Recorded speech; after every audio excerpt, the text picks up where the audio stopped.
সুস্থ থাকুন, সাবধানে থাকুন। ডক্টর প্লাসের পক্ষ থেকে সমস্ত শুভানুধ্যায়ীদের জানাই শুভ বিজয়ার প্রীতি শুভেচ্ছা ও অভিনন্দন। নমস্কার, স্বাগত সবাইকে, সুপ্রভাত। আমি দেবাশিস চক্রবর্তী আপনাদের সঙ্গে। এই সিচুয়েশন অনুযায়ী, মানে বর্তমানে যে সিচুয়েশন সেই অনুযায়ী আজকে আমাদের এই অনুষ্ঠান করতে হচ্ছে, ডক্টর অন কল ডক্টর প্লাসের বিশেষ অনুষ্ঠান।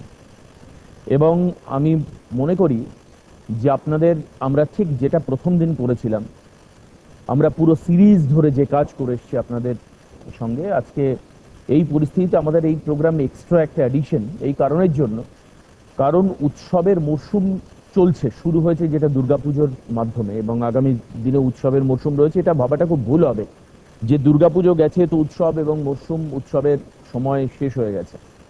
পরপর আগামীতে দীপাবলি, ধনতেরাস, খুব রিসেন্ট কামিং লক্ষ্মী পুজো, তারপরে কালী পুজো, কালী পুজোর সময় লক্ষ্মী পুজো, কার্তিক পুজো, ভাইফোঁটা, মানে এই যে সিরিজ অফ ফেস্টিভ্যাল, আমরা মনে করি যে এই সময়ে মানুষকে অত্যন্ত সতর্ক থাকতে হবে, মানুষকে সুস্থ থাকতে হবে, নিরাপদে থাকতে হবে, নিরাপত্তার বিষয় মাথায় রাখতে হবে।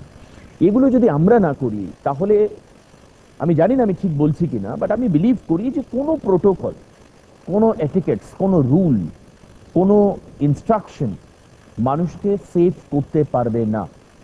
You are all in the danger zone if you avoid consciousness of yourself. আপনার কনসিয়াসনেস যদি না থাকে, আপনি যদি সতর্ক না থাকেন, কোনো নিয়ম, কোনো কানুন আপনাকে কিন্তু কন্ট্রোল করতে পারবে না।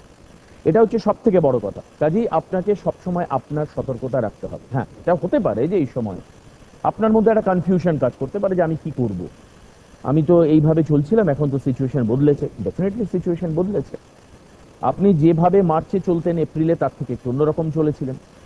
এপ্রিল থেকে মে মাসে আপনার জীবনযাপন কিছুটা চেঞ্জ হয়েছিল, মের পরে জুন, জুনের পরে জুলাই, জুলাইয়ের পর আগস্ট, আগস্টের পর সেপ্টেম্বর, অর্থাৎ বিভিন্ন সময়। এবং ইভেন শুধুমাত্র আমরা অনুষ্ঠানের মাধ্যমে বা চিকিৎসকেরা বলেছেন তা নয়, WHO, ICMR, এদের যে গাইডলাইনগুলো এসছে, এটা কিন্তু একবার একটা গাইডলাইন দিয়ে ওনারা থেমে থাকেন, ওরা repeatedly continuous after interval after interval after interval ওনারা ওনাদের মতো করে গাইডলাইন দিয়েছে, এবং সেই গাইডলাইনগুলো আমরা ফলো করি। তো আজকে আমাদের এই এক্সট্রা এডিশন কেন, আপনার মনে প্রশ্ন থাকতে পারে, সিটিভিএন এই সময় এই অনুষ্ঠান কেন? এর জন্য আতঙ্কিত হওয়ার কিছু নেই। অনেকেই আমাকে বলছেন, অনেকে আমাকে ফেসবুকে লিখেছেন, অনেকে হোয়াটসঅ্যাপ করে জানতে চেয়েছেন যে দেবাশিস বাবু, আপনার কি জানা আছে, আপনারা কি জেনেছেন, কারণ আপনারা সংবাদ মাধ্যমের সঙ্গে যুক্ত, আপনারা কি জেনেছেন যে আবার লকডাউন হচ্ছে কিনা? দেখুন, যখন আনলক মানে একটা সিরিজ চলছে, এখানে লকডাউন আবার নতুন করে ইম্পোজ করবার মতো কোনো খবর অন্তত আমার কাছে নেই। তবে অনেক রকম খবর এগুলো সোশ্যাল মিডিয়ায় ছড়াচ্ছে। আপনারা যে নিউজটাই দেখবেন না কেন, একটু অথেন্টিক পোর্টাল দেখবেন। একটা রিকোয়েস্ট আমি করে রাখি এটা আপনাদের জন্য, একটু অথেন্টিক পোর্টাল, যেগুলো অথেন্টিক পোর্টাল, আমি নাম করে দিচ্ছি না, বাট অথেন্টিক পোর্টালগুলো আপনি ফলো করবেন, এবং যে নিউজটা আপনি আপডেট পাচ্ছেন সেই নিউজের ডেটটা দেখবেন, ডেট অফ দ্য নিউজ। আমার কাছে এর মধ্যে একটা হোয়াটসঅ্যাপ ফুটেজ এসছে, যাতে জুলাইয়ের একটা খবর, সেটাকে সাবমিট করে বলা হচ্ছে এই আবার লকডাউন শুরু হতে যাচ্ছে। তাই ডোন্ট বি প্যানিক, কোনো রকম কনফিউশনের জায়গা নেই। আমরা সেই জায়গাটাকে ক্লিয়ার করে দেওয়ার জন্য এই অনুষ্ঠান করেছি। অবশ্যই অ্যাজ ইউজুয়াল আমাদের সঙ্গে ডক্টর অভিজিৎ চৌধুরী রয়েছেন, senior surgeon, Kolkata medical college hospital.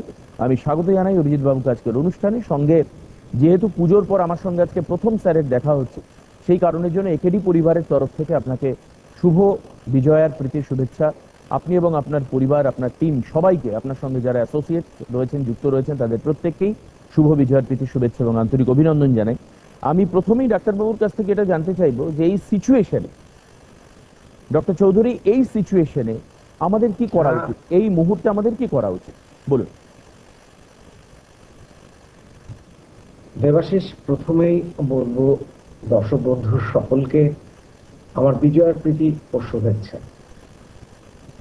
আজকে প্রথমেই শুরু করব যে কোনো রকম গুজবে কান দেবেন না, আর কোনো রকম গুজব ছড়াবেন না।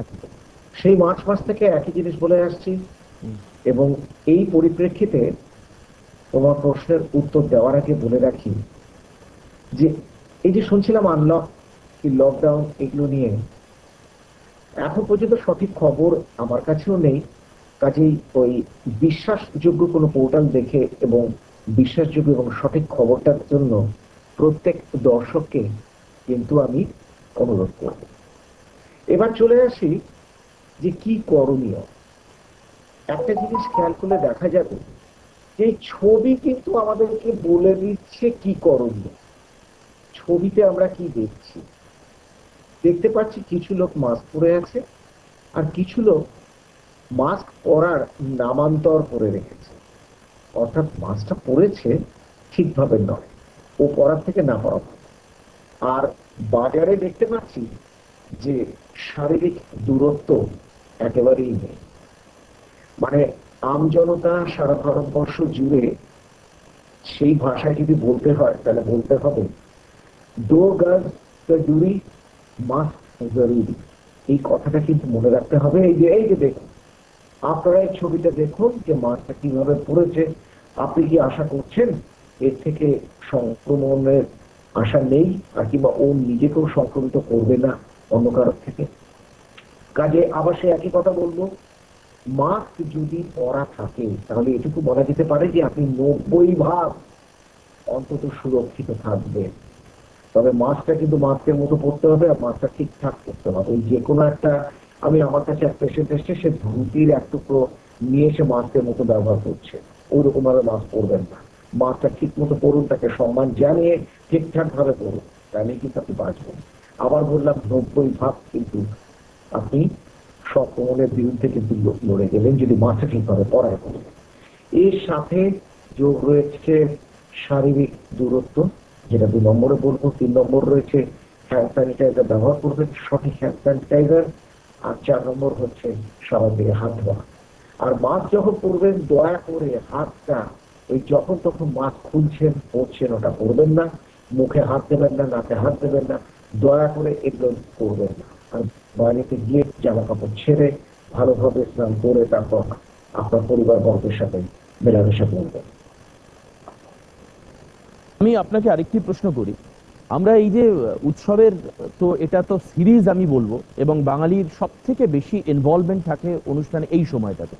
দুর্গাপুজো শেষ হয়েছে, এখন আমি অনেকেই দেখছি যে হাত জোড় করে প্রণাম করে একটু দূর থেকে বিজয়া সারছেন। আবার ডাক্তারবাবু এটাও আমি বলতে পারবো না আপনাকে, আমি কোলাকুলি করতে কাউকে দেখিনি। আমি ইভেন অনেককে গঙ্গার ঘাটে যখন বিসর্জন হচ্ছে অনেক মানুষকে কোলাকুলি করে একে অন্যকে জড়িয়ে ধরে আলিঙ্গন করে ফিজিক্যাল কন্ট্যাক্টে এসে আমি বিজয়ার শুভেচ্ছা বিতরণ করতে দেখেছি। লক্ষ্মী পুজো রয়েছে, বাড়িতে বাড়িতে গিয়ে প্রসাদ খাওয়ার ব্যাপারটা থাকছে। সামনে কালী পুজো, the festival of light, Deepavali আপনি জানেন, ধনতেরাস। সোনার দোকানগুলোতে অত্যন্ত সোনার দাম বেশি সত্ত্বেও কিছু মানুষ ভিড় করবেন, এটা আমার স্থির বিশ্বাস, আমার পুরনো অভিজ্ঞতা বলছে এটা। তার পরবর্তী সময় কার্তিক পুজো রয়েছে, ভাই ভাতৃদ্বিতীয়া রয়েছে, ভাইফোঁটা রয়েছে। অর্থাৎ এই সব অনুষ্ঠানেই কিন্তু একটা ফিজিক্যাল যেটা দূরত্বের কথা আপনারা বলছেন ডাক্তারবাবুরা, almost from the beginning day, সেটা কিন্তু মানুষ কোথাও না কোথাও ভাঙবেন। এই সময়টার জন্য কি আপনার স্পেসিফিক কোনো ইনস্ট্রাকশন থাকবে? আরেকটা কথা বলি ডাক্তারবাবু, আমি কিছু মানুষকে দেখলাম একদম আতঙ্ক ভুলে গেছেন এই পুজোর সময়। তারা কোন মানে বেসিসের উপর বেস করে আতঙ্ক থেকে একেবারে চলে গেলেন? আমি এটা একটু আপনাকে, মানে আপনাদের কি মনে হয় টেকনিক্যাল ব্যাপারটা আপনারা জানতে পারবেন। আমি থিওরিটিক্যাল আপনাকে এক্সপ্লেনেশন দিচ্ছি, কিন্তু টেকনিক্যালি মানে তারা ভয়টা একেবারে আতঙ্ক ভুলে গেছে। কিছু মানুষ ঘর থেকে বেরোননি, ইট ইজ রাইট, কিন্তু কিছু মানুষ বেরোলেন, ছোটাছুটি করলেন, খেলেন দিলেন, একজনের সঙ্গে আরেকজন কাছাকাছি আসলেন, ভিড় বাড়ালেন। কেন এটা কেন হলো? এবার একটা কথা বলে, তুমি দুটো কিন্তু একসাথে করেছো, আমি একটা করে উত্তর। Right right right. এর আগেও আমি প্রথম উত্তর দিচ্ছি যে কিছু মানুষ দেখা গেল যে তারা পুজোর সময় একেবারে বাঁধন ছাড়া হয়ে গেল, যেখানে সেখানে চলে যাচ্ছে, মাথাটা ঠিকমতো পড়ছে না। আবার দেখা গেল রেস্তোরাঁয় বেশ ভিড় করে আছে, কিছু কিছু রেস্তোরাঁয় তো দেখেছি এখানে সাংঘাতিক ভিড় উপচে পড়েছে। এগুলো তো কিছু ছেড়েই দিতে একদম।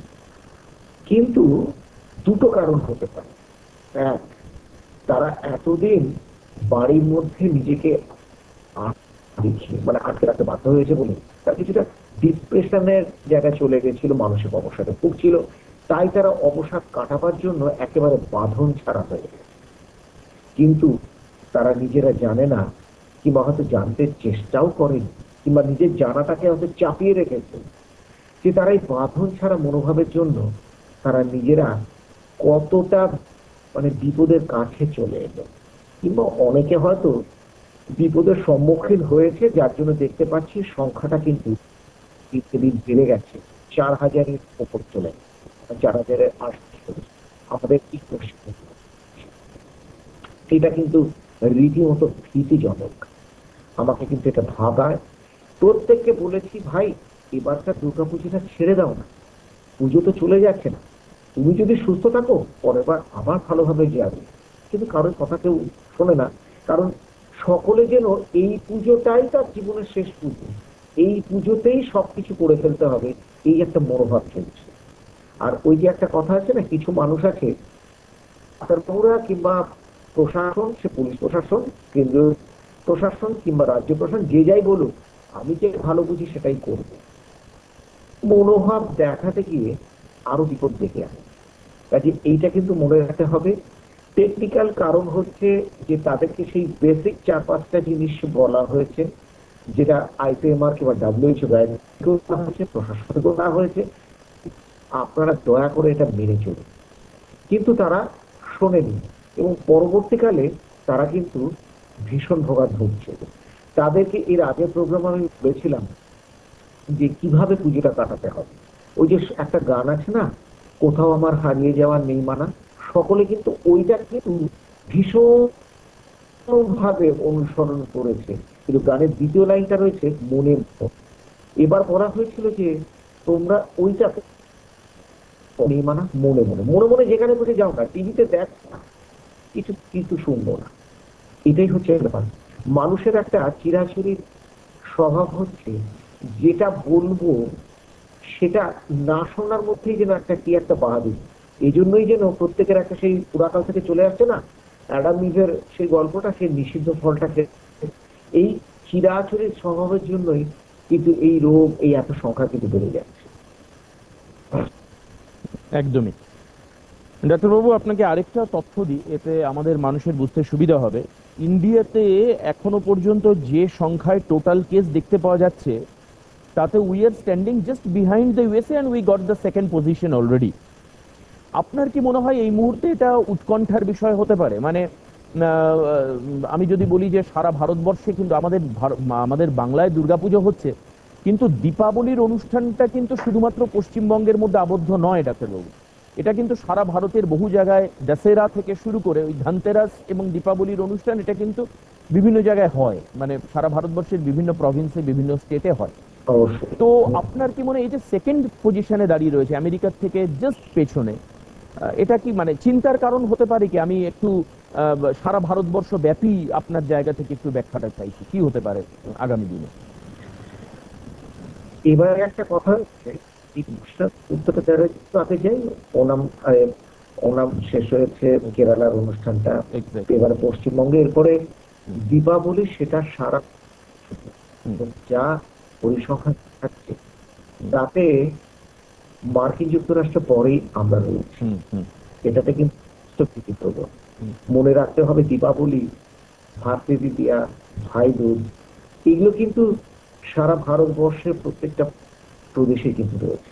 এবং আমি যা চিত্র দেখতে পাচ্ছি এবং মানুষের যেভাবে চলা ফেরা যা দেখতে পাচ্ছি এবং পরিসংখ্যান যা বলছে, তাতে কিন্তু সত্যি চিন্তার একটা ভাঁজ কিন্তু কপালে ফেলে ডাক্তারদের। তার কারণ এতে সংখ্যাটা উত্তরোত্তর বাড়বে, বই কমবে না, এটাই কিন্তু আমার ধারণা। আরো একটা কারণ আছে, এই যে দীপাবলিতে বলা হয়েছে যে এবার বাজি পোড়ানোটা বন্ধ করো, অন্তত এবারকার মতো কোন রকম না, শব্দবাজি, কিংবা শব্দবাজি তো নয়, শব্দবাজি ছাড়াও যে এমনি কোভিড এর জন্য তার মধ্যে আরো যদি এইরকম ধরনের দূষণ যদি বাড়িয়ে দিই, তাহলে তো আরো সমস্যা বলা হয়েছে। কিন্তু আপনার চেষ্টা করা হচ্ছে লোকে কতটা মানবে। ওই কথা বললাম না, নিষিদ্ধ ফল খাওয়ার একটা প্রবণতা থাকে মানুষের, সেই জন্য এইটা কিন্তু মানতে হবে যে মানুষ ওটা মানতে হবে যে আমাকে এই বছরটা কিভাবে চলবে। না হলে ভরাডুবি, সেই একজন আমাদের মধ্যে আমরা বলছিলাম যে যে কোনো ব্যাপারে, বিশেষ করে অলিম্পিকে কিংবা খেলাধুলায়, আমরা মাটি জুসের ধারে কাছেও আসতে পারি না, কিন্তু আগের কিন্তু এই করোনায় আমরা দ্বিতীয় পজিশন পেয়ে গিয়েছি। এটা অত্যন্ত দুর্ভাগ্যের, এটা মনে রাখতে হবে। এবং শুধু এই ভারতবর্ষের প্রত্যেকটা মানুষের এই জন্যই কিন্তু একদমই একদমই ডাক্তারবাবু, আমি অবশ্যই আপনাকে সঙ্গে রেখে যারা আমাদের দর্শক রয়েছেন আমি তাদের থেকে ফোন কল চাইবো, কারণ আমরা আলোচনায় থাকবো এবং সঙ্গে সঙ্গে আপনাদের কোয়ারিজ, আপনাদের কোয়েশ্চেনগুলো অবশ্যই উঠে আসবে। এবং যাদের নিয়ে আমরা এতটা উড়িদ, একেডি পরিবার, সঙ্গে ডাক্তারদের যে পরিবার আমাদের সঙ্গে almost from the beginning day যুক্ত হয়ে রয়েছেন, আপনাদেরকে কৃতজ্ঞতা জানানোর ভাষা অন্ততপক্ষে আমার সঞ্চালক হিসেবে জানা নেই। তার মধ্যে অবশ্যই ডক্টর চৌধুরী একজন, যার সঙ্গে একাধিক দিন আমার কথা হয়েছে, আলোচনা হয়েছে। ডাক্তারবাবুকে এবং আমাদের দর্শকদের জন্য মিনিস্ট্রি অফ হেলথ অ্যাফেয়ার্সের একটা টুইট আমি একটু পড়ে শোনাই, তাহলে হয়তো আমরা একটু আশার আলো দেখতে পারি। যে কেউ কি আছেন ফোনে? বেশ, আমি একটা টুইট একটু পড়ে শোনাচ্ছি এবং তারপরে আমি বলবো যে ডাক্তারবাবুকে এর এই সঠিক ব্যাখ্যাটা এখানে যেটা রয়েছে আর কি। এখানে ministry of health affairs before 2 hours তারা টুইট করছেন, বলছেন যে India's average daily COVID-19 fatality is continuously decreasing since the past 6 weeks. They are studying it last 6 weeks. Steadily falling cases, fatality rate 1.5% at present has positioned India globally as the country with one of the lowest CFR. CFR, that means the case fatality rate.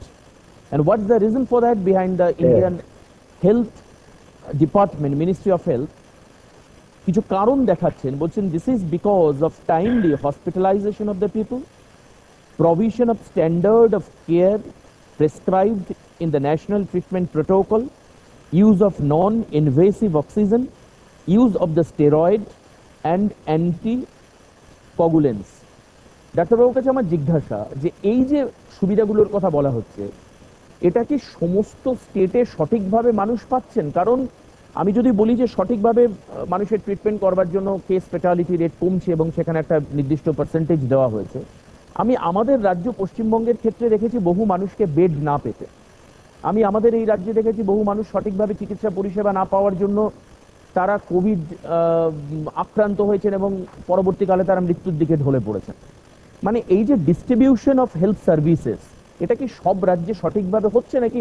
আমি জানি না এটা আপনি বলবেন কিনা। এক্ষেত্রে অনেক সময় পলিটিক্যাল পার্টিগুলোর মধ্যে একটা মতানৈক্য, একটা মতদ্বন্দ্ব, যেটা মানুষের কাছে অনেক সময় চিকিৎসা পরিষেবা পৌঁছে দিতে বাধাপ্রাপ্ত হচ্ছে। আমি একটু ডাক্তারবাবু থেকে জিজ্ঞেস করি, আমাদের রাজ্যে চিকিৎসা পরিষেবা কিরকম রয়েছে, যেটা আগামী দিনে এই উৎসব মরশুমে মানুষ যদি বেশিভাবে আক্রান্ত হন তাহলে সেখানে মানুষকে ব্যাকআপ দেওয়া সম্ভব হবে।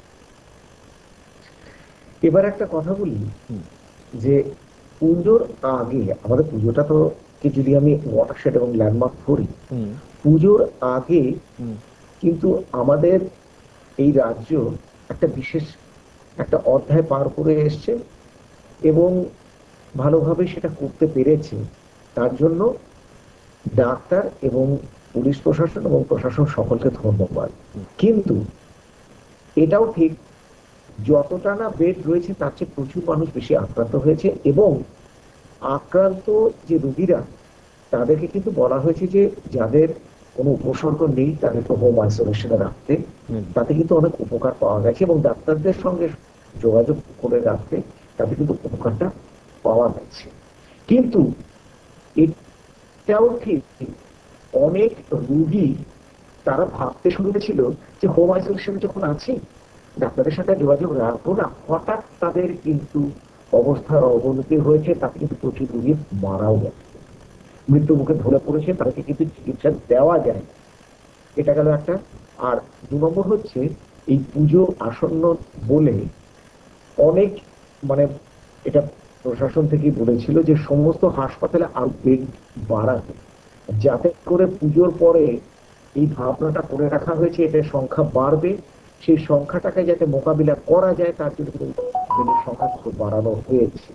এটা আমি কিন্তু জানি এবং সেটা কিন্তু এখন পর্যন্ত ঠিকঠাক সেই মতোই কিন্তু আপনার লড়াই করার চেষ্টা হচ্ছে এবং এখনো প্রচেষ্টা চলছে আরো যদি কিছু বেড বাড়ানো যায় সব জায়গায়, শুধু এই জায়গায় না, সব জায়গায়।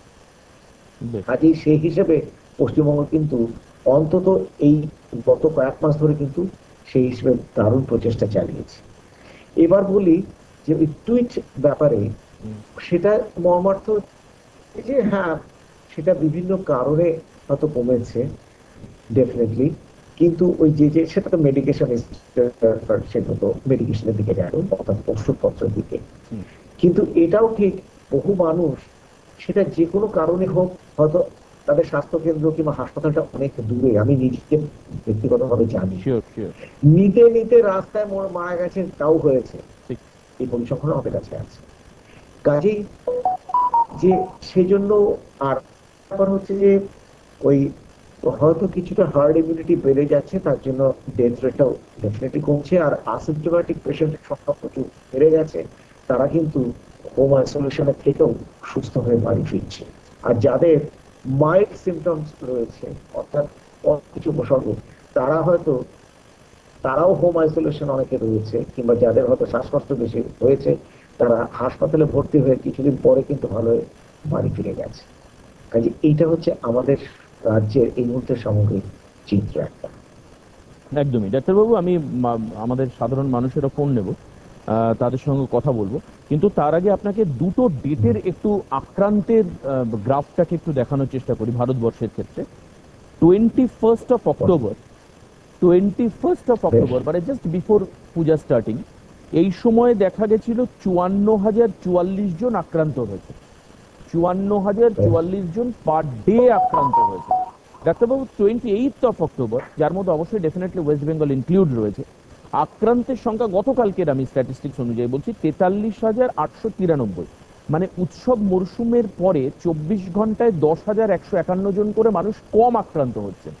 আমাকে অনেকে বলেছেন বা বলছেন, অনেকে আমি শুনতে পাচ্ছি, যে এই যে পুজোর সময় যারা একসঙ্গে হলেন বা সংক্রমণটা বাড়ানোর একটা জায়গায় পৌঁছলো, এটা সামনে আসতে বা স্পষ্ট ছবি আসতে কতদিন সময় লাগবে? মানে জাস্ট তো আমরা পুজো পার করে এসেছি, দুদিন হলো, যদি পুজোর সময় আক্রান্ত হয়ে থাকেন বা তার যে সেকেন্ড ওয়েভের কথা আমরা বলছিলাম, যে সেকেন্ড ওয়েভ আসতে পারে, আমরা সেক্ষেত্রে স্প্যানিশ ফ্লুতে 1918-20 সালে কলকাতা সার্বজনীন দুর্গোৎসবের সময়কার কথাও আমরা অনেকে বলেছিলাম। এবং আপনি জানেন যে সব্যসাচী চট্টোপাধ্যায় নামক একজন আইনজীবী, তিনি হাইকোর্টে মামলাও করেছিলেন এই প্রসঙ্গে। তা এই যে সেকেন্ড ওয়েভ যদি আসে, যদি ইনক্রিজ হয় নাম্বার, সেটা কবে নাগাদ আসতে পারে এবং ইনফেকশন আউটবাস্ট কবে নাগাদ হতে পারে?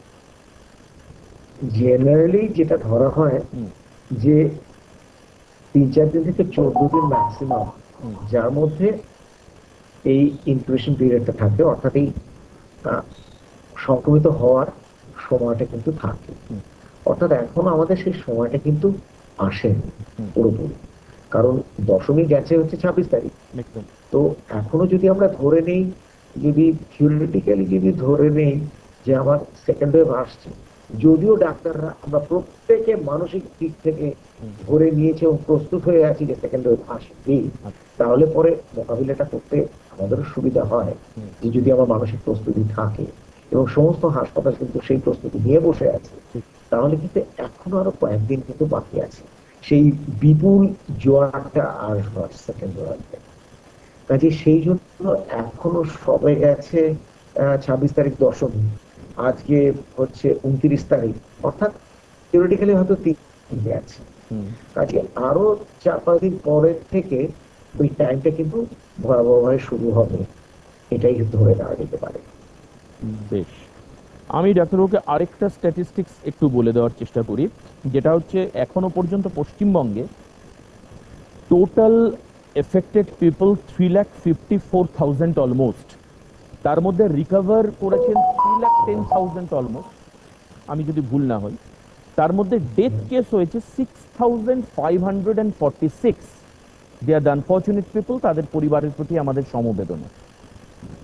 এখনো পর্যন্ত যে অ্যাক্টিভ কেস দেখা যাচ্ছে ডাক্তারবাবু, সেটা হচ্ছে 37,454। ডাক্তারবাবু, আমি শুনেছি এই যে অ্যাক্টিভ পেশেন্টদের কেউ আবার 3টে স্টেজে ভাগ করা হয়েছে।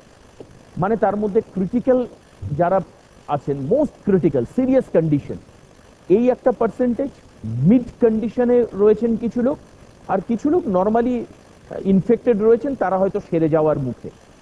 মিড কন্ডিশন এবং যাদের মোটামুটি সামান্য ইনফেকশন, তাদের কথা বাদ দিয়ে যাদের সিরিয়াস কন্ডিশন রয়েছে, সেই পার্সেন্টেজটা কিন্তু তুলনামূলক অনেকটা কম। এই যে আমি যে সংখ্যাটা আপনাকে বললাম ডাক্তারবাবু, 37,454, 37,000। 37,454 মতো, এদের মধ্যে যে মোস্ট সিরিয়াস পেশেন্ট কারা হচ্ছেন, মানে যাদেরকে একেবারে আপনার আইসোলেশনে নিয়ে যেতে হচ্ছে বা ভেন্টিলেশনে দিতে হচ্ছে, এরা কারা, বা কি অবস্থা থাকলে এই ধরনের মোস্ট সিরিয়াস কন্ডিশন হয়, বা তাদের কতটা ভয় পাওয়া উচিত, বা বাকি যারা এফেক্টেড রয়েছেন তাদের কতটা কম ভয় পাওয়া উচিত, কতটা সতর্ক থাকা উচিত? প্রথমত বলি, তোমার প্রশ্নের শেষ থেকে শুরু করো। এই কম ভয় পাওয়া আর বেশি ভয় পাওয়া না, প্রথমেই আমাকে মনের দিক থেকে সমীহ করে চলতে হবে যে আমাকে ঠিকঠাক চলবো। এই সমীহ ভয় পাওয়ার ব্যাপারটা কিন্তু একটু থাকা দরকার প্রত্যেক মানুষের ক্ষেত্রে। এবার বলি, ক্রিটিক্যাল পেশেন্ট কারা হচ্ছে? যাদের রেসপিরেটরি ডিস্ট্রেস অর্থাৎ শ্বাসকষ্ট শুরু হয়ে গেছে, অক্সিজেন স্যাচুরেশন 90 এর নিচে নেমে গেছে, তাদের কিন্তু এবার কিন্তু তাদের দেখতে কিন্তু হবে যে কি ব্যাপার না, তাদের কিন্তু বলতে হবে যে তাদের এবার সব মানে হাসপাতালে এবার তাদের একটা পর্যবেক্ষণের জায়গা কিন্তু নিয়ে যেতে হবে, কারণ শ্বাসকষ্ট শুরু হয়েছে, নিচে নেমে যাচ্ছে। এমনও দেখা গেছে যে রোগী এসেছে, সে জানেই না তার অক্সিজেন স্যাচুরেশন 70 এ নেমে গেছে, ওইটাকে হাসিয়া বলে, আমি সেটা যাচ্ছি না, সে তাকে কিন্তু ডাক্তারের পরামর্শ যোগাযোগ সবসময় রাখতে হবে। যারা কোভিড পজিটিভ হয়ে আছেন, এই বার্তাটা কিন্তু পরিষ্কার, কোভিড পজিটিভ হয়েছেন আপনার এই নয় যে আপনি ডাক্তারের সাথে যোগাযোগ রাখবেন না, একদমই না। ডাক্তারবাবুর পরামর্শ নিন, কারণ কখন আপনি ওই ক্রিটিক্যালে চলে যাবেন আমি জানি না। আর 2 নম্বর ক্যাটাগরি হচ্ছে যারা বছর মানুষ এবং যাদের রয়েছে যেমন ডায়াবেটিস, হাইপারটেনশন অর্থাৎ ব্লাড প্রেশারের একটা চাপ রয়েছে, হৃদয়ের সমস্যা রয়েছে, আশা রয়েছে, এই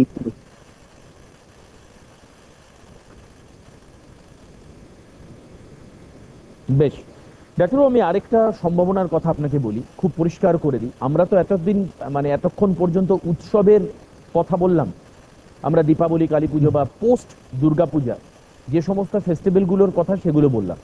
ডাক্তারবাবু, আপনি একজন বাঙালি মানুষ, আমি একজন বাঙালি সঞ্চালক, আমরা বাংলা চ্যানেল অনুষ্ঠান করছি, কাজেই পশ্চিমবঙ্গের ভোট উৎসবকে আমরা তো বাদ দিতে পারি না।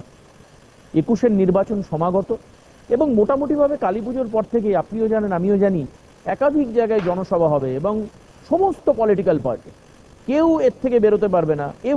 Each and every political party তারা বড় বড় মিছিল, মিটিং, জনসমাবেশ, কর্মী সভা ইত্যাদি ইত্যাদি আয়োজন করবেন। তো সেই ক্ষেত্রে ভয় কতটা বাড়তে পারে? মানে একজন চিকিৎসক হিসাবে আমি জানি যে ডক্টর চৌধুরী আপনিও নিজেও উৎকণ্ঠার মধ্যে থাকবেন, আমরাও থাকবো ডেফিনেটলি, কারণ কয়েকদিন আগেই আমরা দেখেছি অনুষ্ঠান হচ্ছে, কোনো বড় ব্যানারের রাজনৈতিক দলের সদস্যরা এমন বস্ত্র বিতরণ করেছেন যে সেখানে কোভিড হওয়ার একটা সম্ভাবনার মতো সেই পরিবেশ তৈরি হয়েছে। কাজেই ভোট উৎসবকে আমরা বাদ দিতে পারি না, ভয় করতে পারি না। এটা কতটা বিপত্তি সৃষ্টি করতে পারে ডক্টর চৌধুরী, প্লিজ? অবশ্যই এটা ভীষণ চিন্তা, কারণ তুমিও জানো, আমি জানি, আমজনতা সকলেই জানি যে কালী পুজোর পরে অর্থাৎ নভেম্বরের পর থেকে আস্তে আস্তে এই একটা চিন্তাধারা আসবে যে সামনে নির্বাচন রয়েছে, মিটিং, মিছিল, জনসমাবেশ যাই বলো না কেন সবই হবে। সেটা কিন্তু ভীষণ চিন্তার ব্যাপার হয়ে কাজেই আশা করি প্রত্যেক বড় থাকে দল, ছোট তারা নিশ্চয় এই ব্যাপার নিয়ে আসুন, একটা চিন্তা ভাবনা করবে, একটা সমাধান নিশ্চয় তারা। তার কারণ ভোট দেবে, আরে তারাও তো ভোট দেবে। এখানের কথা কি, মানুষ যদি অসুস্থ হয়ে যায় তাহলে কিসের ভোট আর কিসের কি? কাজে তারাও আমার নিশ্চয় তারা বসে একটা সমাধান করতে। আর আমরা চিকিৎসকরা ভীষণ চিন্তিত হয়ে রয়েছি, কারণ পরের পর এই যুদ্ধটা কি করে মোকাবিলা করা যায়। কারণ এই যে বললাম সেকেন্ড ওয়েভ আসবে, এটা ধরে নিয়েই কিন্তু আমরা এগোচ্ছি। কাজেই তখন কিন্তু এই সেকেন্ড ওয়েভের মধ্যেই ওটা চলে যাবে। কাজেই সেকেন্ড ওয়েভটা কিন্তু থেমে থাকবে না। কাজেই সেকেন্ড ওয়েভটা আরো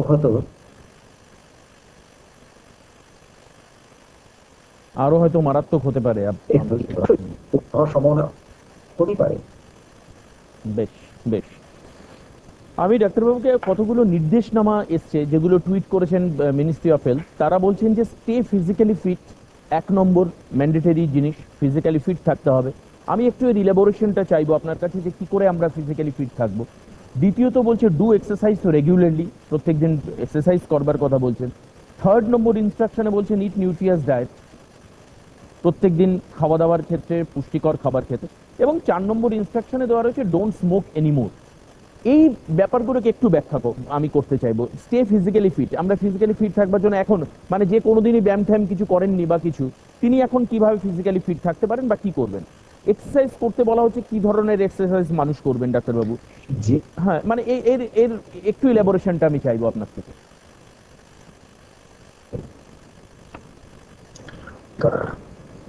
তাদেরকেই ধরা হয় যাদের কম বেশি কোনো রোগ তো বিশেষ কিছু আক্রান্ত হয়নি, অর্থাৎ বিগত 1-2 মাসের মধ্যে তারা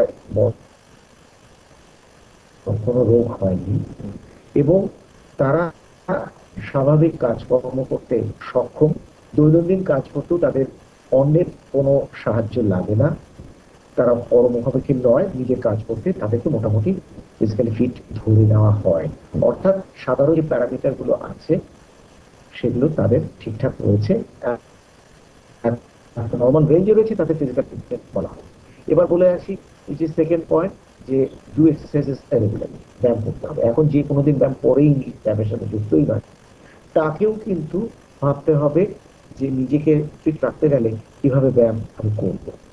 প্রথমেই সবাইকে বলে রাখি, একেবারে প্রথমেই সবাইকে ব্যায়াম করতে হবে বলে ওই পাড়ার ওই কুস্তিখানায় গিয়ে ব্যায়ামটা করতে হবে কিংবা জিমে ভর্তি হবে তা করতে পারে। বাড়িতেই কিছু ফ্রি হ্যান্ড এক্সারসাইজ করা যেতে পারে, ঘরেই করা যেতে পারে।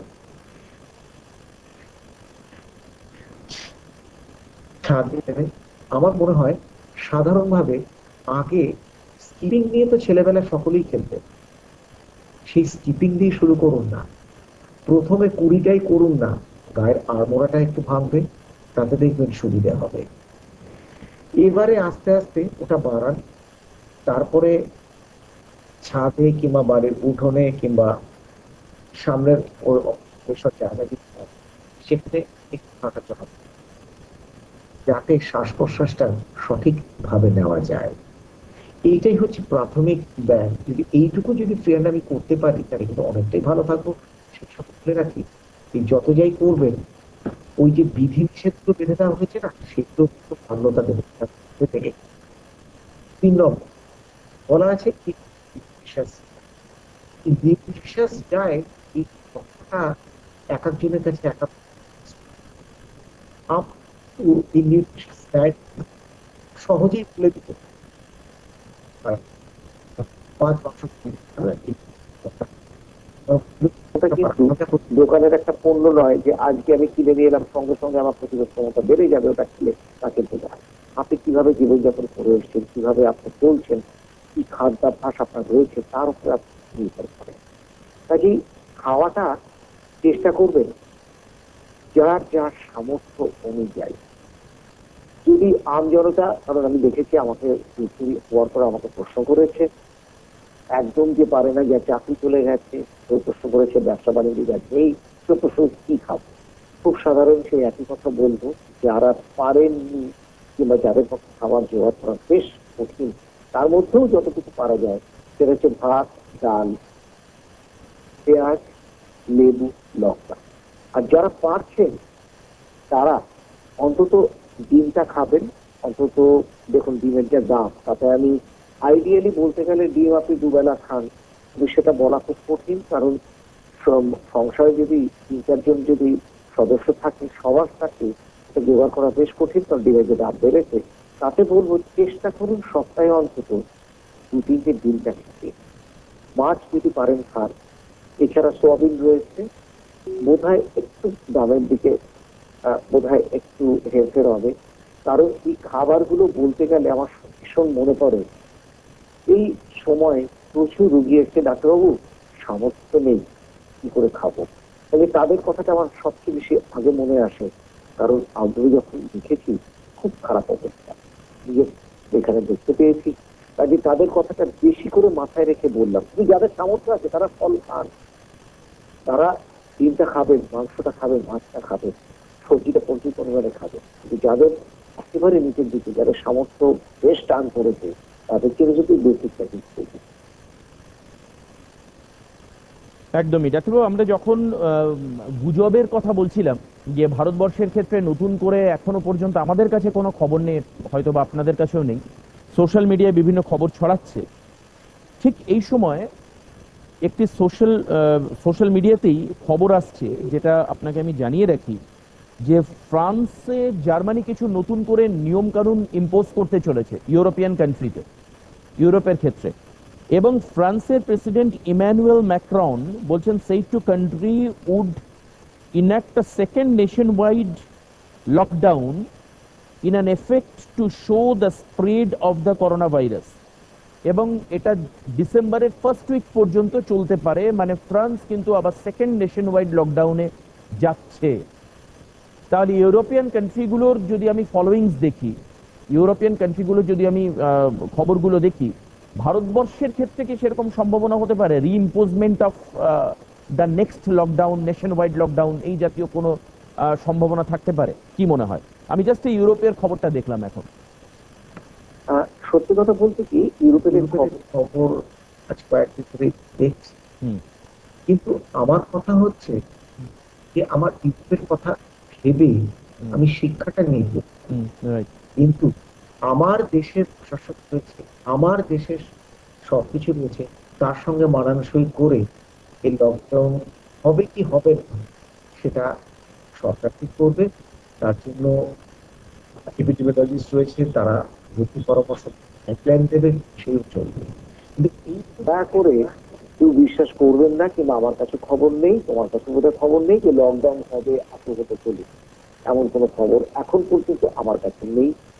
কাজেই সেই লকডাউনের ব্যাপারে আমাদের দেশে কি হতে চলেছে, লকডাউন আদৌ হবে কি হবে না ভবিষ্যতে, সেটা বলতে পারবো না। কিন্তু ইউরোপে হয়তো ওদের পরিস্থিতি মোকাবিলা করার জন্য হয়তো ওদের দরকার, ওরা তাই সেই ধরনের একটা পদক্ষেপ নিতে চলেছে। আমাদের দেশ, আমাদের সরকার, আমাদের আরো যারা আধিকারিক রয়েছে, চিকিৎসকরা রয়েছে, এপিডেমিওলজিস্ট রয়েছে, পাবলিক হেলথ নিয়ে যারা কাজ করে, মাইক্রোবায়োলজিস্ট রয়েছে, তারা যদি মনে করে তখন তারা ঠিক করে সেই বিধানটা দেবে, তখন আমাদের বাধ্য হয়ে মেনে নিতে হবে। এই মুহূর্তে এখন পর্যন্ত কোনো খবর আমার দেশের পরিপ্রেক্ষিতে বলতে পারে। ডাক্তারবাবু, আমি আপনাকে আরেকটা জায়গায় একটু বলতে চাইছি যে আপনার ওপিনিয়ন আমি নেব এক্ষেত্রে। আমাদের যে অ্যামিউজমেন্ট সেক্টরগুলো রয়েছে, রিসেন্টলি এগুলো আস্তে আস্তে ওপেন হতে শুরু করেছে। প্রেক্ষাগৃহে মানুষ ছবি দেখতে পারেন, যদিও তার একটা প্রপার ডিস্টেন্স রয়েছে, মাঝখানে সিট একটা বাদ দিয়ে দুপাশের দুটো সিটকে অকুপাই করতে পারেন মানুষ। সঙ্গে সঙ্গে বার, রেস্টুরেন্টস, সুইমিং পুল, এই যে সমস্ত অ্যামিউজমেন্ট এর সেক্টরগুলো রয়েছে, এগুলো আস্তে আস্তে ওপেন হচ্ছে। এবং খবর বলছে যে জার্মানি এগুলোকে আবার রিক্লোজ করতে চলেছে। আপনি হয়তো বলতে পারেন যে দুটো দেশের পরিকাঠামো আলাদা, কিন্তু এই যে অ্যামিউজমেন্ট সেক্টর, যেটা মানুষের খুব একটা প্রয়োজন নাও হতে পারে, খুব একটা নেসেসিটি নয়, প্রত্যেকদিন মানুষের বাজারে যাওয়া দরকার, কিন্তু আমি বিশ্বাস করি বার এবং রেস্টুরেন্টে যাওয়া মানুষের প্রত্যেকদিন দরকার নয়। এটা একটা ফ্যাসিনেশন, এটা একটা amusement part of your life, একটা এন্টারটেনমেন্ট সেক্টর। তো আমি একটু আপনার থেকে জানতে চাইবো যে এই জায়গাগুলোর ওপরে কন্ট্রোল করা কতটা যেতে পারে, কতটা কন্ট্রোল করা হতে পারে বা হলে ভালো হয়, আপনাদের কি মনে হয় আমি জানতে চাইবো। কিন্তু আমি এটাও বলি যে যারা অনুষ্ঠান আজকে দেখছেন, সকালবেলাকার এই অনুষ্ঠান, এটা স্পেশাল এডিশন এই অনুষ্ঠানের, এবং আমরা কয়েকদিন এটাকে কন্টিনিউ করব, কারণ উৎসবের পরবর্তী সময় আমাদের মনে হয়েছে যে মানুষের এটা জানা প্রয়োজন যে আমাদের কি করা উচিত, কি উচিত নয়, কতটা সংক্রমণ বাড়লো বা বাড়ার সম্ভাবনাগুলো কতটা প্রকট হলো, কবের মধ্যে সেটা আসতে পারে, কারণ গ্রাফ বলছে যে রিডিউস হচ্ছে। তাহলে পুজোর সময় যে সংক্রমণের সম্ভাবনার কথা চিকিৎসকরা বলেছিলেন, সাংবাদিকেরা বলেছিলেন, তারা কি সম্পূর্ণই মিথ্যা কথা বললেন? তারা কি সম্পূর্ণই আন্দাজের উপর ভিত্তি করে বললেন? তারা কি কোনো একটা বিষয়ে অ্যাকিউমুলেটিভ একটা অ্যাজাম্পশন করে নিয়ে বললেন? এই ধরনের ভাবনা চিন্তা মানুষের হতে পারে। আমি সেই জন্যই ডাক্তারবাবুকে জিজ্ঞেস করলাম যে কতদিনের মধ্যে ছবিটা স্পষ্ট হতে পারে। তো উনি বললেন যে 10 থেকে 14 দিনের মধ্যে এই ছবিটা কিন্তু সামনে আসতে পারে। এই জন্য আমাদেরকে মেন্টালি প্রস্তুত থাকতে হবে, আমাদের ফিজিক্যালি প্রস্তুত থাকতে হবে।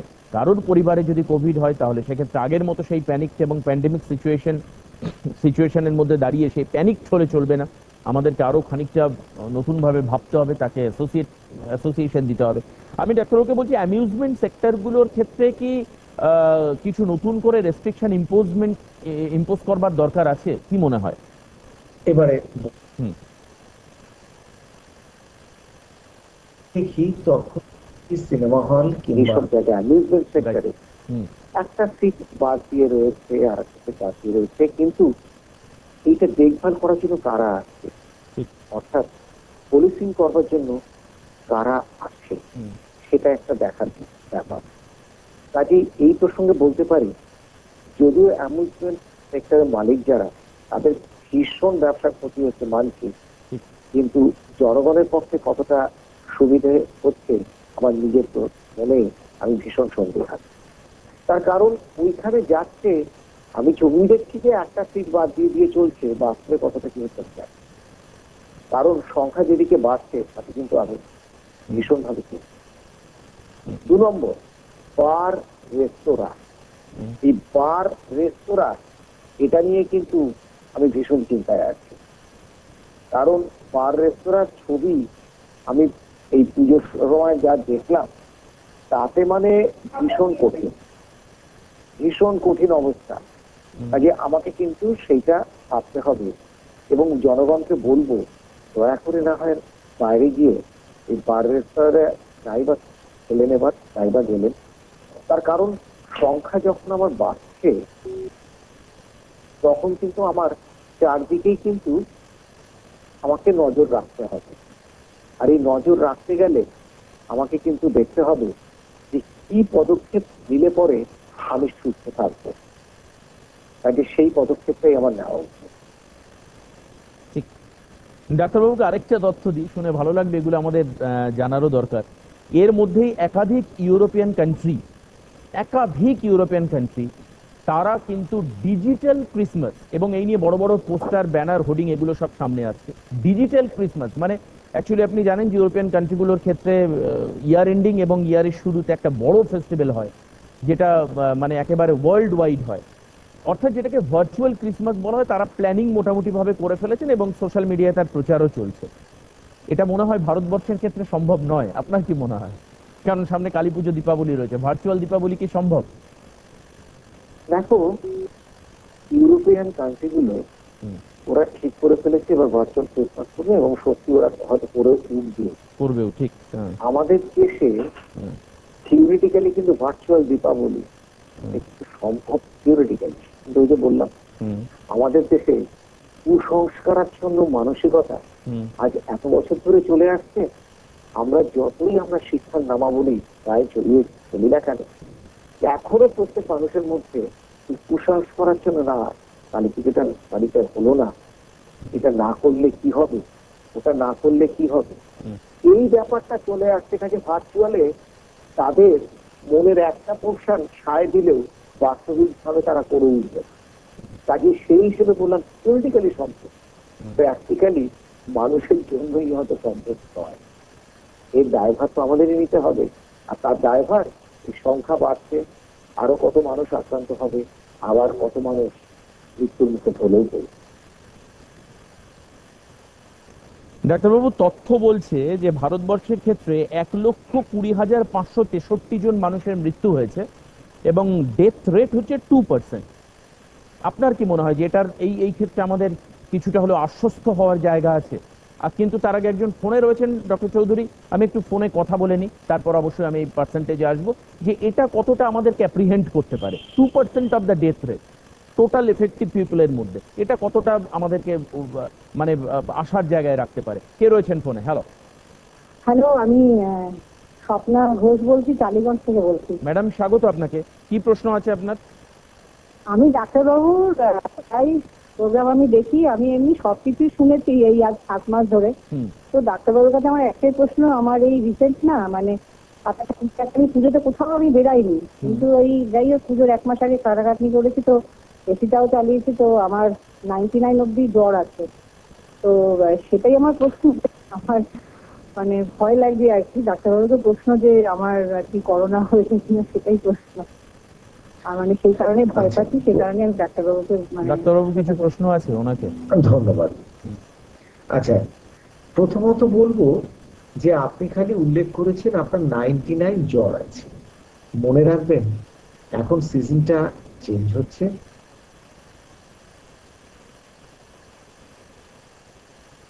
মনে কোনো আনবেন না করোনা হতে পারে। দ্বিতীয়ত করোনা যদি হয় তাতে আপনার কোনো চিন্তার নেই, যেটুকু প্রাথমিক চিকিৎসার দরকার সেটা নিশ্চয় পাবে, কাজেই সেইখানে চিন্তিত হওয়ার কিন্তু কোনো কারণ নেই। আর চতুর্থত আপনি আপনার চিকিৎসকের সাথে যোগাযোগ রাখবেন। চিকিৎসক আপনাকে যে পরামর্শটা দেবে সেই পরামর্শ অনুযায়ী কিন্তু আপনি চলবেন। কাজে চিকিৎসকের পরামর্শ ছাড়া কিন্তু যাবেন না। আর আনুষঙ্গিক আপনার যদি কোনো অন্যান্য রোগ কিছু থাকে তার জন্য চিকিৎসকের পরামর্শ নেবেন, ওষুধপত্রগুলো ঠিকঠাক খাবেন। 99 জ্বর যদি থাকে সেটাকে জ্বর মানে ঠিক আছে, লক্ষ্য রাখুন কি অবস্থা চলছে। 100 হলে পরে তখন ওষুধপত্র চলতে পারে। 99-এ জেনারেলি আমরা দিয়ে থাকি না। জলটা প্রচুর পরিমাণে খাবেন। আর ওই যে বললাম আশ্বস্ত করছি যে ওটা এখনই ভাববেন না যে আপনার করোনা হয়েছে, শ্বাসকষ্ট আছে নাকি এটা আগে দেখুন, চিকিৎসকের পরামর্শ নিন। উনি কিন্তু আপনাকে বলবে যে কি করতে হবে। তবে আপনার কথা শুনে মনে হচ্ছে না যে আপনার করোনা হয়েছে, আমার মনে হয় সাধারণ জ্বরই হয়েছে। একদমই, একদম একদম। বেশ ডাক্তারবাবু, আমরা যেখানে আগে ছিলাম একটু সেখানে যাব। 2% অফ ডেথ রেট, এটা আমাদেরকে কতটা স্বস্তিতে রাখতে পারে, কতটা আমাদের মধ্যে সুস্থিতি থাকতে পারে মানসিকভাবে? 2% ডেথ রেট কিন্তু অঙ্কের দিক থেকে, সংখ্যাতত্ত্বের দিক থেকে আমাদেরকে কিন্তু সেই স্বস্তিটা কিন্তু দিতেই পারে। তার কারণ প্রচুর রোগ আছে, আমাদের সড়ক দুর্ঘটনা আছে, কিংবা ক্যান্সার বলে একটি বিশেষ মানে রোগ রয়েছে, তাতে কিন্তু প্রতি বছর সারা ভারতবর্ষে কিন্তু আরো বেশি মানুষ কিন্তু মৃত্যুর মুখে ঢলে পড়ছে। আগে সেক্ষেত্রে বলতে পারি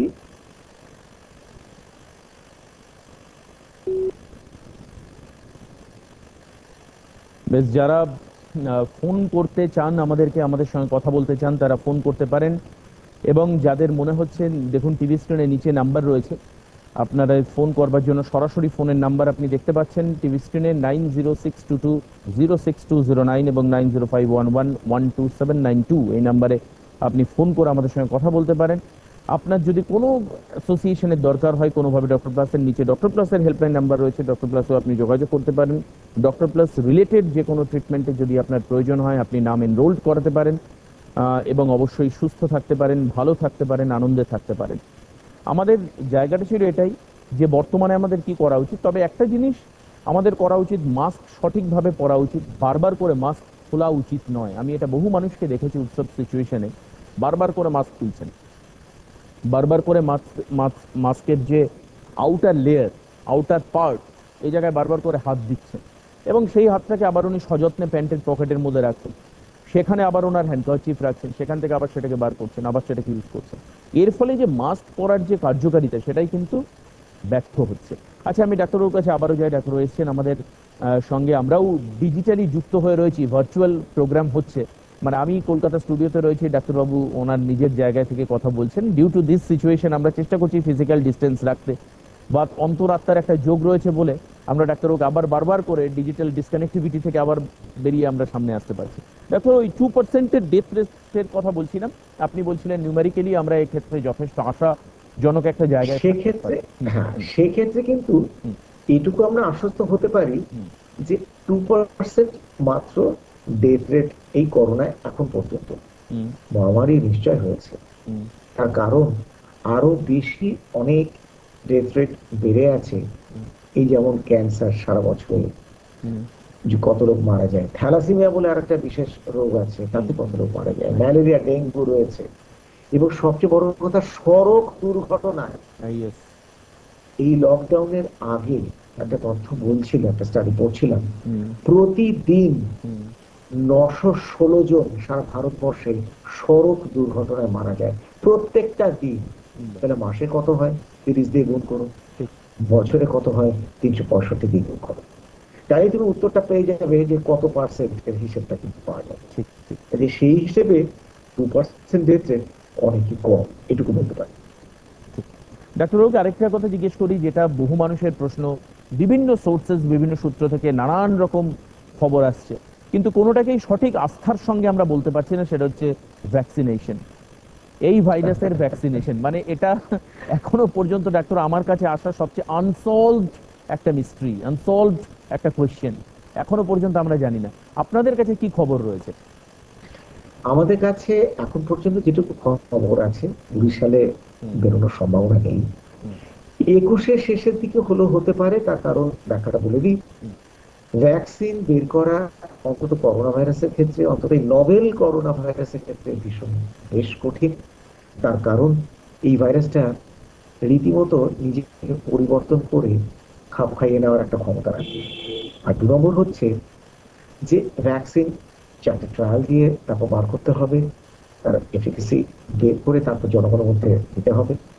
3 নম্বর হচ্ছে ভ্যাকসিন বিভিন্ন বয়সক্রমের উপরে তৈরি করার ব্যাপার আছে। তারপর যাদের আনুষঙ্গিক রোগ রয়েছে, তাদের ওই রোগ থাকাকালীন এই ভ্যাকসিন নিলে কি তার এফেক্ট দাঁড়াবে, কি তার ফল হবে, এগুলো দেখে শুনে ভ্যাকসিন বের করার কিন্তু ব্যাপার রয়েছে। কাজেই সময় সাপেক্ষ ব্যাপার।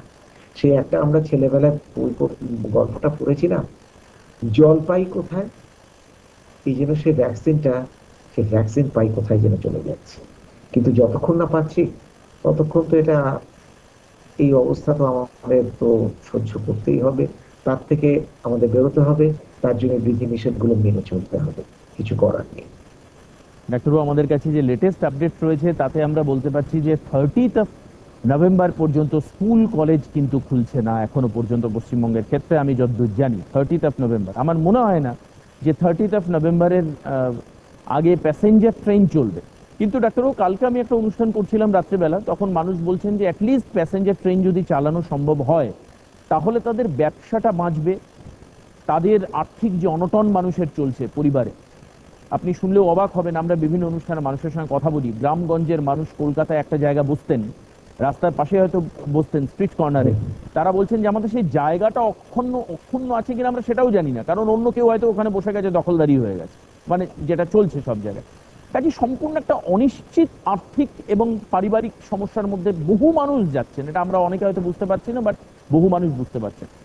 এই জায়গায় তারা বলছেন যে অ্যাটলিস্ট যদি প্যাসেঞ্জার ট্রেন চলে। দেখো, আরেকটা যেটা সমস্যা সেটা হচ্ছে আমাদের নিত্য নৈমিত্য জিনিসের দাম আকাশ ছোঁয়া দাম। এই দামটাও নাকি ওনারা বলছেন, কৃষকেরা বলছেন, পাইকাররা বলছেন যে ট্রেন চললে খানিকটা কন্ট্রোলে আসবে। আপনার কি মনে হয় ট্রেন কি চালানো উচিত? প্যাসেঞ্জার ট্রেনের কথা বলবো, বা যদি আমরা ভেন্ডার যদি চালাই তাহলে কি সলিউশন কিছুটা হয়? বলছি, ওই যে একটা কথা বললাম, সেই এগুলোও করার দিয়ে কাটা, পিছলে করার দিয়ে কাটা। সত্যি কথা বলতে কি, যে মানুষগুলো এই প্যাসেঞ্জার ট্রেনের পক্ষে সওয়াল করেছে তাদের যুক্তি কিন্তু ফেলে দেওয়া যায় না, সত্যি ঠিক। কিন্তু একটা জিনিস মনে রাখতে হবে, রুজি রোজগার সবকিছু করতে গিয়ে, মানে এটা আমি আমার দিক থেকে, আমার জায়গা থেকে, আমার মানসিকতা থেকে আমি বলছি, অভিজ্ঞতা থেকে বলছি, একটা কিছু করতে গিয়ে প্যাসেঞ্জার ট্রেন আজকে চালালাম, তার যে কি ভয়াবহতা গিয়ে দাঁড়াবে সে একমাত্র ভগবান জানে, এছাড়া আমার বলার কিছু নেই। তার কারণ একটা জিনিস দেখতে হবে যে প্যাসেঞ্জার ট্রেন চললে ওই গুনে গেছে মানুষ তো উঠবে না, মানুষ তো উঠবে একদম ঢল নামবে। কারণ এতদিন তারা মুহূর্ত মতো রয়েছে, কাজের জায়গা অনিশ্চিত হয়ে পড়েছে, তারা তো এবার পেটের তাগিদে, রুজি রোজগারের তাগিদে তারা তো দৌড় করে দিয়ে। কিন্তু বলতে হবে যে প্যাসেঞ্জার ট্রেন আমার মনে হয় এই পরিস্থিতিতে, এখন যা দেখতে পাচ্ছি সংক্রমণের ব্যাপারটা হার, এই পরিস্থিতিতে এটা হচ্ছে আমার নিতান্ত ব্যক্তিগত মতামত, চালানোটা খুবই বিপজ্জনক হয়ে দাঁড়াবে। কাজে সেক্ষেত্রে সামাল দেওয়ার জন্য পরিকাঠামোই হয়তো ভেঙে দেবে যে অবস্থা। প্যাসেঞ্জার ট্রেন চললে, কারণ একটা দুটো প্যাসেঞ্জার ট্রেন চলবে না লোকাল, আর হচ্ছে ভ্যান ট্রেনে যেটুকু আসা যায় তাতে কি এই সার্বিক পাবে কে তাদের দেখবে, সেখান থেকে তো সংক্রমণ হবে। সেটা পণ্যবাহী ট্রেন কি চালানো সম্ভব? ভ্যান্ডার স্পেশাল ভ্যান্ডার স্পেশাল, হ্যাঁ থিওরিটিক্যালি এটা একটা ভালো আইডিয়া, চালানো যেতে পারে। তাতে হয়তো ভ্যান্ডাররা তাদের পণ্য নিয়ে এলে এই যে আকাশটা দাম, সেটা নিশ্চয়ই কিছুটা লাঘব হবে, নিশ্চয়ই আমি মানছি। কিন্তু পণ্যবাহী ট্রেন চলতে পারে, কিন্তু ওই যে বললাম যে ওই পুলিশ প্রশাসন এবং প্রশাসনকে ভীষণ সক্রিয় হতে পারে। তারা কে কিভাবে নিচ্ছে জিনিসপত্র, কে কিভাবে চলছে, মাস্ক কিন্তু করছে নাকি, তারা কম্পার্টমেন্টের মধ্যে কিভাবে রয়েছে, একজনের থেকে অপরের দূরত্ব, এগুলো দায়িত্ব দিতে হবে। তারা হলে বোধ হয় সম্ভব বলে আমার মনে হয়। কিন্তু আইডিয়াটা ভালো। বেশ বেশ ডাক্তারবাবু, অনেক জায়গায় আমরা এটা শুনেছি যে কোভিড হসপিটাল, অনেক হসপিটালকে অ্যানাউন্স করা হয়েছে সরকারের পক্ষ থেকে।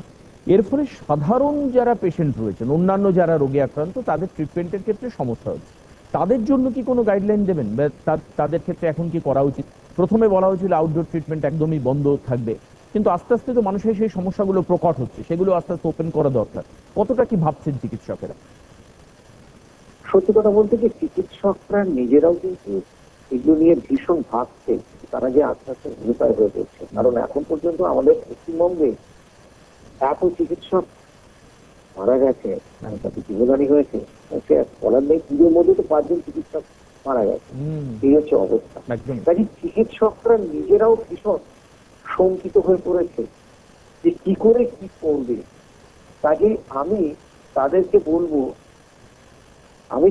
বলবো যে তারা তাদের যে চিকিৎসকের পরামর্শ নিয়ে থাকে তাদের সাথে ভীষণভাবে যোগাযোগ রাখছে, কারণ তারাই তাদের পরামর্শ দেবে কিভাবে কি করা উচিত। অন্তত সেই চিকিৎসক সঠিক সিদ্ধান্তটা তাদেরকে দিতে পারবে। কারণ সেই যেসব মানুষ একটা দীর্ঘমেয়াদী চিকিৎসায় যাদের অভ্যস্ত, যারা চলে, তারা তো নিতান্তই বিপদে পড়েছে, সেটা আমরাও বুঝছি, তারাও বুঝছি। কিন্তু আশু সমাধানের রাস্তা এখন পর্যন্ত সঠিকভাবে দেখানো যাচ্ছে। তবে চিকিৎসকরা নিজেরাও কিন্তু রীতিমতো বেকায়দায় পড়ে আছে, দেখতেই পাচ্ছি ছবিটা। একদমই। আজকে আর আমাদের হাতে সময় নেই, তবে ডক্টর চৌধুরী, আপনার সঙ্গে আমি যতদিন প্রোগ্রাম করেছি, আপনার সব থেকে বড় ইউএসপি, সব থেকে বড় আমার যেটা মনে হয় যে আপনার মধ্যে একটা ভালো বিষয়, আমি মানুষের সামনেও বলি, যে অ্যাটলিস্ট গরিব মানুষ এই সিচুয়েশনে যে বাঁচতে পারেন, তারাও যে পুষ্টিকর খাবার খেতে পারেন। আপনার থেকে যখন শুনি ভাত, ডাল, লেবু আর কাঁচা লঙ্কা, আমি জানি না কেন যেন একটা অদ্ভুত রকম একটা সেই মানে একটা অদ্ভুত পরিবেশ আমি পাই, যে যেখানে মানে we have to right to live, আমাদের সবার বাঁচার অধিকার আছে, এই একটা তত্ত্ব যেন মনের ভিতরে কাজ করে, যে তার জন্য আমাকে চিকেন স্টু খাওয়ার দরকার নেই, মাটন লেগস খাওয়ার দরকার নেই। ইভেন আমার মনে হয় আপনার সঙ্গে কথা বলে, thank you doctor very much, thank you very much. আমাদের সঙ্গে ফ্রম দ্য বিগিনিং, আজকেও যেভাবে আপনি আমাদের সঙ্গে ছিলেন, দরকারে অদরকার আপনাদের মতো মানুষের উপদেশ না পেলে হয়তো মানুষ আরো অনেকটা মিসগাইডেড হতেন, যেটা আমাদের প্ল্যাটফর্ম ইউজ করে আমরা করতে পারি। আমি ম্যানেজমেন্টকেও ধন্যবাদ জানাই এই ধরনের ডক্টরস প্রোগ্রামগুলোকে বারবার করে রিপিটেডলি রিম্পোজ করবার জন্য। থ্যাংক ইউ ভেরি মাচ যারা আমাদের সঙ্গে ছিলেন এতক্ষণ পর্যন্ত, ইনস্ট্রাকশন গুলোকে নিচ্ছিলেন। অবশ্যই ডাক্তারবাবুকে ধন্যবাদ জানিয়ে এখানেই শেষ করছি। পরবর্তী খবরের জন্য আপনার নজর থাকবে, পরবর্তী অনুষ্ঠানের জন্য আপনার নজর থাকবে শুধুমাত্র সিটিভিএনে। নমস্কার। সুস্থ থাকুন, সাবধানে থাকুন। ডক্টর প্লাসের পক্ষ থেকে সমস্ত শুভানুধ্যায়ীদের জানাই শুভ বিজয়ার প্রীতি শুভেচ্ছা ও অভিনন্দন।